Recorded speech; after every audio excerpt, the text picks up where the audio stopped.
अस्सलाम वालेकुम, मेरा नाम अस्मा लियाकत है। मैं स्पीच एंड लैंग्वेज थेरेपिस्ट हूँ और स्पेशल एजुकेशनिस्ट हूँ। इसके अलावा executive member drag disability rights section group की और सीईओ हूँ दी ओरिजिनेटर्स इंक्लूसिव इंस्टीट्यूट की।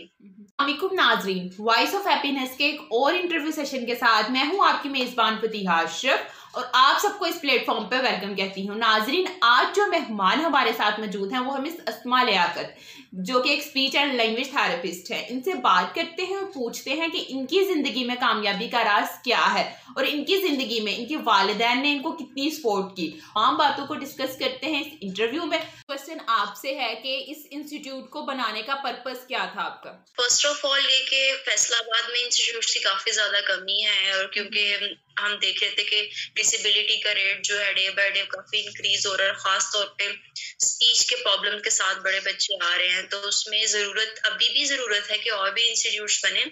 इसी जरूरत को मद्देनजर रखते हुए तो मैंने सोचा कि एक इंस्टीट्यूट होना चाहिए जिसमें सभी कुछ सारी चीजें जो है ना वो क्वालिटी के साथ दी जाए, सारी रिसोर्सेज हों उसमें कंप्लीट मतलब फुली टूल्स हों उसमें सारा कुछ।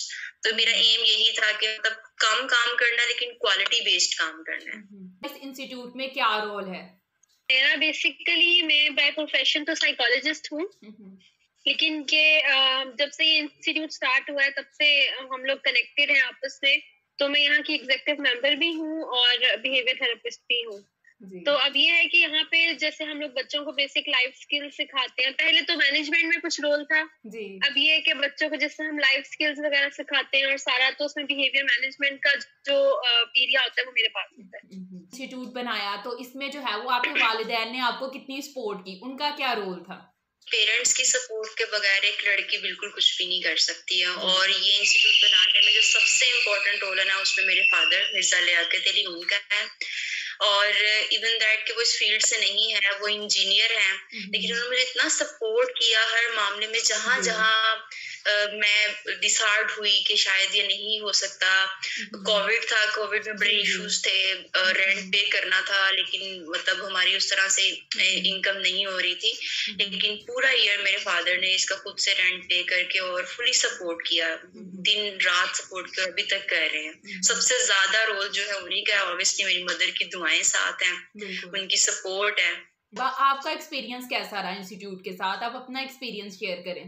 मेरा बेसिकली अगर हम पर्सनल ग्रोथ तो होती ही है जब आप इसमें जाते हो, लेकिन ये कि आप लर्निंग बहुत ज्यादा होती है, आप बहुत सारी चीजें लर्न करते हो। और फिर कोविड भी आ गया और हर इंस्टीट्यूट जो था पहले से एस्टैब्लिश था वो नीचे से नीचे गया, तो आपका इस सिलसिले में क्या रोल था? आपने किस तरह चीजों को मैनेज किया? फिर मैनेज किया फतीहा के कोविड में ऑब्वियसली हेल्थ इश्यूज की जो चीजें थी वो तो चल रही थी ना।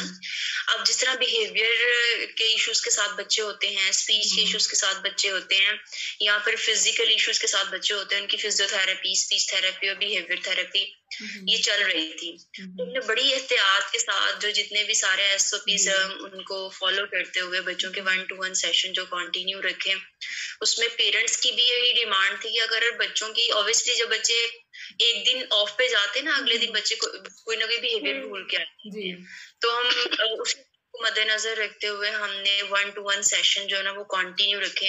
हमने काम किया हेल्थ डिपार्टमेंट के अकॉर्डिंग कि हम सारे एसओपीज को देखते हुए वो काम करें। डेज में ऑब्वियसली सभी को बड़े प्रॉब्लम्स आए, सभी इदारों को बड़े प्रॉब्लम्स आए।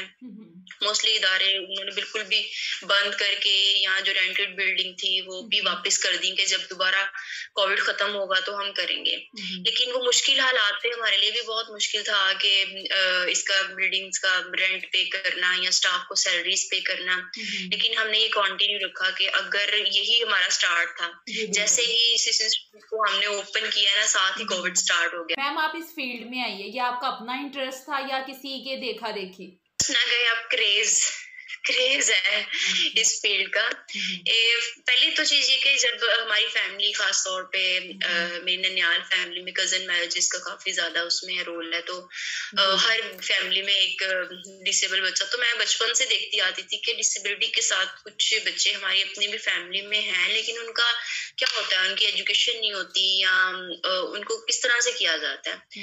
वहीं से मैंने इंटरेस्ट लेना शुरू किया था। मेरी जो बेसिक फील्ड थी वो इस्लामिक स्टडीज थी, जिसमें सबसे पहले मैंने मास्टर्स किया था। इस इस्लामिक स्टडीज में मास्टर्स करने के बाद मैं कॉलेज में 3 ईयर लेक्चरर रही, डिफरेंट इंस्टीट्यूट्स में मैंने जॉब्स भी की, लेकिन कहीं भी मेरी सेटिस्फेक्शन नहीं होती थी कि मुझे लगता था कि मैं इस फील्ड के लिए नहीं हूँ, मेरी कोई अलग सी फील्ड है।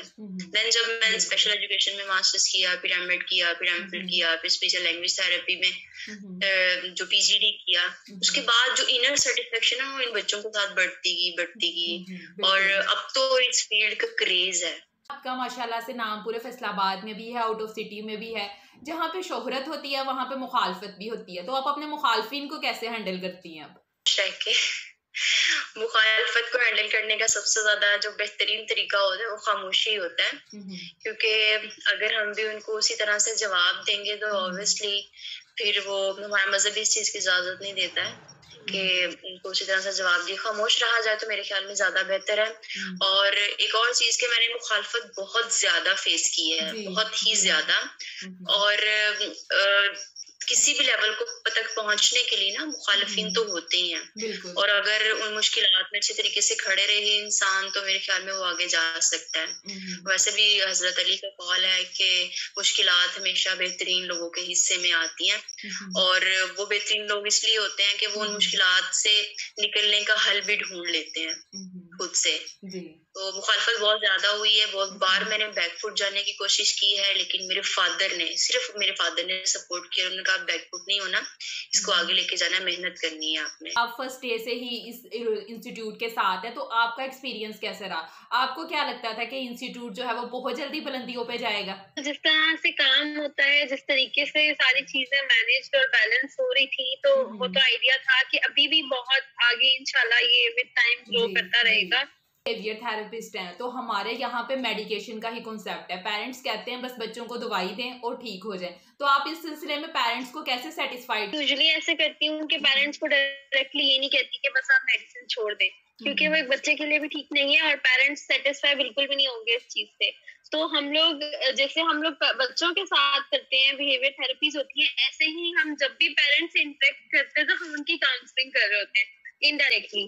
तो जब वो देखते हैं कि इम्प्रूवमेंट आ रही है तो पेरेंट्स यूजुअली खुद ऐसा करते हैं कि कुछ पेरेंट्स मेडिसिन बच्चों को छुड़वाना चाह रहे होते हैं, और फिर जब वो खुद ही डोज कम करके भी देख लेते हैं और फिर वो देखते हैं कि बच्चा वैसे ही मैनेज हो रहा है मेडिसिन के बगैर, तो वो अल्टीमेटली जो है ना वो छोड़ देते हैं। इस महंगाई के दौर में स्पेशली जो है वो पेरेंट्स थेरेपिस्ट की फीस अदा नहीं कर पाते, तो इस सिलसिले में आपके इंस्टीट्यूट का क्या रोल है? क्या आप उनकी फीस को कम करते हैं या कोई पैकेजेस है स्पेशल?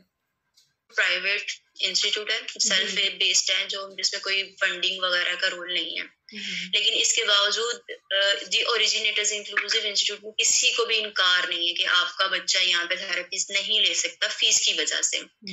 उसका रीजन ये है कि हमने एक वेलफेयर सेल के अकॉर्डिंग यहाँ पे एक रूम डिजाइन किया हुआ है, जिसको ओरिजिनेटर्स वेलफेयर सेल कहा जाता है, जिसमें उन बच्चों के फंड्स आते हैं, जैसे यतीम बच्चे हैं या वो बच्चे हैं जिनके पेरेंट्स फी पे नहीं कर सकते, तो उनका फॉर्म फिल करने के बाद उनकी फी है टोटल, वो वेलफेयर सेल पे करता है, लेकिन उसमें स्टाफ का या और किसी पर्सन का कोई रोल नहीं होता। हमारे स्टाफ को बिल्कुल नहीं पता होता किस बच्चे की कितनी फी होती है। साल बाद आप अपने इंस्टीट्यूट को कहाँ देखती हैं कि कहाँ तक ये जाएगा? फ्यूचर प्लान्स, चले मैं आपको बता देती हूँ कुछ फ्यूचर प्लान्स उसके अकॉर्डिंग। यहाँ पे फैसलाबाद में इन बच्चों के हवाले से तो वर्किंग और भी लोग कर रहे हैं, हम लोग भी चल रही है। ट्रेनिंग्स जो है ना, ट्रेनिंग इंस्टीट्यूट्स, उनकी थोड़ी सी कमी है, खासतौर पे स्पीच थेरेपिस्ट को तैयार करना और साइकोलॉजिस्ट को तैयार करना, उनको इस तरह से तैयार करना कि वो सेशन कंडक्ट कर सके। आप भी जानती हैं इस चीज को। तो मेरे प्लान में एक चीज ये भी है कि यहाँ पे ट्रेनिंग इंस्टीट्यूट ओरिजिनेटर्स के साथ ही एक बनाया जाए। जो है वो आप हमारे ऑडियंस को क्या मैसेज देंगी? फील्ड के हवाले से ही मैसेज देना चाहूंगी कि खासतौर पे जब आप देखें कि आपके बच्चे में कुछ इश्यूज हैं, कोई साइकोलॉजिकल इश्यूज हैं, स्पीच के इश्यूज हैं, तो पेरेंट्स को चाहिए वो सबसे पहले खुद एक्सेप्ट करें इस चीज को बिल्कुल कि अल्लाह ताला की तरफ से हर इंसान में कुछ ना कुछ कमियां जरूर होती हैं, हर इंसान में होती हैं। बिल्कुल तो उन बच्चों में जो स्पीच की हैं या बिहेवियर की हैं उससे झिझके नहीं, मतलब शर्म महसूस नहीं करेंगे। अगर किसी को पता चल गया हमारे बेटे में या बेटी में ये प्रॉब्लम है तो फैमिली क्या कहेगी, बातें करेंगी, बजाय इसके कि आप उनसे डर कर अपने बच्चे को छुपा के रखने। आपको चाहिए आप टाइम के साथ उस बच्चे के ऊपर काम करना शुरू कर दें।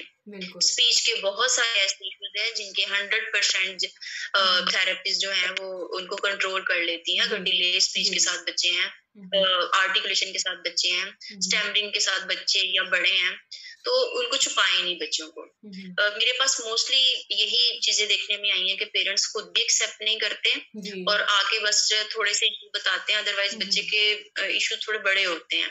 अगर वो एक्सेप्ट कर लें और इस पे काम करें तो मेरे ख्याल में बच्चा बहुत जल्दी इम्प्रूव कर सकता है। इम्प्रूव करने के चांसेस होते हैं, लेकिन आपको एक्सेप्ट करना पड़ेगा। बिल्कुल। मैम से राब्ता करना चाहते हैं और अपॉइंटमेंट लेना चाहते हैं, इनके पास ऑनलाइन सर्विस भी मौजूद है, तो आप लोग जो है वो ऑनलाइन सर्विस भी ले सकते हैं।